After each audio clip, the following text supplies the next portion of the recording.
পিতামাতার জন্য কি দোয়া করবা সেটাও আল্লাহ রব্বুল আলামিন সন্তানদেরকে শিখিয়ে দিয়েছেন।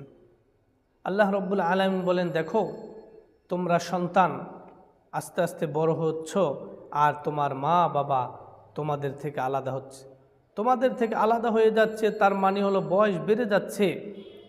এই যে তোমার বয়স একদিক থেকে বাড়ে আর একদিক থেকে তোমার মা বাবার বয়স কমে, অর্থাৎ উভয় কমে, তুমি যুবক হচ্ছ আর তোমার মা বাবা বৃদ্ধ হচ্ছে, এরপরে মৃত্যুবরণ করবে।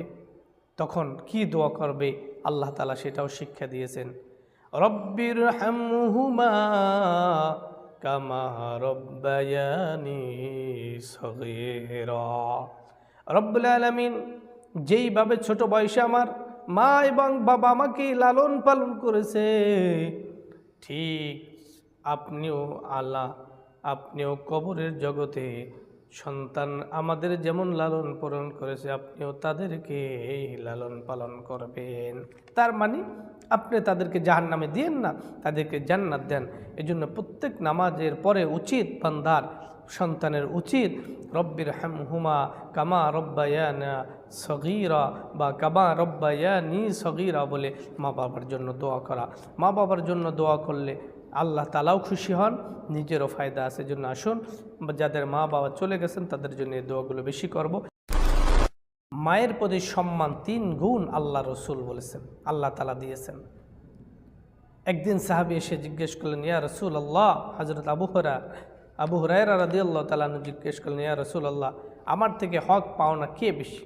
তখন তিনি 3 বার মায়ের কথা বলেছেন, চতুর্থবার বাবার কথা বলেছেন।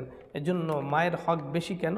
মা গর্ভধারণ করে, কষ্ট করে, প্রসব বেদনা সহ্য করে, এরপরে ছোট বয়স থেকে মোটামুটি চলার মতো বয়স পর্যন্ত মাই বেশিরভাগ সময় কি করেন?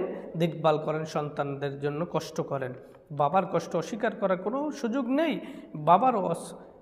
বাবারও অনেক শ্রম রয়েছে, কিন্তু মায়ের বেশি। এজন্য আল্লাহ রসুল বলেছেন মায়ের 3 গুণ ভালোবাসা, হক তোমার বেশি।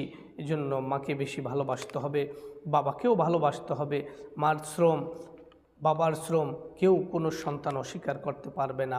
কারণ মা যে ত্যাগ তিতিক্ষা দিয়ে তোমাকে লালন পালন করেছেন, গর্ভ ধারণ করেছেন, প্রসাব করেছেন, আর বাবা যে তোমাকে অর্থ যোগান দিয়ে নিজে হাড় ভাঙ্গা পরিশ্রম করে তোমার মুখে লোকমা তুলে দিয়েছেন, এটা কখনো অস্বীকার করতে পারবে না, কখনো অস্বীকার করার সুযোগ নাই। এজন্য মা বাবার প্রতি শ্রদ্ধাশীল হওয়া, মা বাবাকে বেশি বেশি ভালোবাসা। আল্লাহ রব্বুল আলামিন আমাদের সকলকে মা বাবাকে বেশি ভালোবাসার তৌফিক দান করুন।